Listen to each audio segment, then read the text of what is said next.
Les participants à une conférence initiée à Rabat dans le cadre du colloque international dédié à Haïm Zafrani, membre correspondant de l'Académie du Royaume du Maroc, ont mis en exergue le rôle identitaire du chant des Juifs et des Juives dans la société marocaine.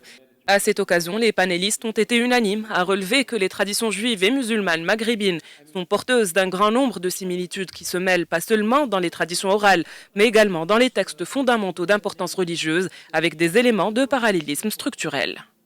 Le colloque sur Haïm Zafrani a été très intéressant pour les voir parce que, comme André Azoulay a dit, que même si Haïm Zafrani n'a pas été anthropologue par diplôme, il était en pratique un anthropologue comme jeune instituteur pendant la première partie de la guerre mondiale deuxième. Zafrani a été allé à Bejad, au plein de l'État là, pour être instituteur avec l'école de l'Alliance israélite juive pendant 2 ans. Chercheur et pédagogue infatigable, Feu Zafrani a été étroitement associé après 1956 à l'introduction de l'enseignement de la langue arabe dans les programmes des écoles de l'Alliance israélite universelle. Il a conçu et rédigé ses livres et ses articles en se fondant sur une profusion d'archives et de toutes sortes de documents, notamment en hébreu. L'un de ses principaux ouvrages s'intitule 2000 ans de vie juive au Maroc, histoire et culture, religion et magie. Ces publications, basées sur une approche scientifique rigoureuse, sont devenues depuis leur apparition autant de références incontournables pour les chercheurs du monde entier travaillant sur le judaïsme marocain. Les jeunes chanteurs musulmans et apprend le répertoire juif et le redonne à des publics juifs et musulmans.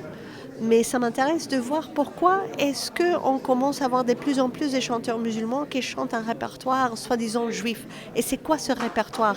Comment est-ce que lui, si c'est un répertoire en judéo-arabe, pourquoi il est juif? C'est quoi que c'est juif de ça? Alors je pense qu'il y a des divers éléments. Un, c'est l'humour. Un, c'est l'expression de la passion et d'une créativité vocale, musicale et improvisatoire. Ce qui est intéressant aussi à relever, c'est qu'il y a eu pendant longtemps ce travail minutieux à travers aussi le grand laboratoire qui est le laboratoire andalou. L'Andalousie a un grand espace justement de travail, un grand espace d'acceptation de l'autre qui a fait que les philosophes, les musiciens, les poètes ont été toujours dans une situation de collaboration, ce qui a donné un grand répertoire qu'on appelle maintenant la musique juive marocaine. L'hommage rendu à Haïm Zafrani par l'Académie du Royaume du Maroc en sa qualité de membre correspondant a été l'occasion tant d'un retour sur ses travaux que de communications portant sur divers thèmes ayant trait aux Juifs marocains, à leurs conditions de vie dans les villes et les campagnes du pays, aux apports intercommunautaires et à l'esquisse d'un état des lieux et des perspectives de recherche sur le judaïsme marocain. On prit part à cette conférence qui s'est déroulée en présence de M. André Azoulay, conseiller de Sa Majesté le Roi, une pléiade d'académiciens, de professeurs et de chercheurs de renom.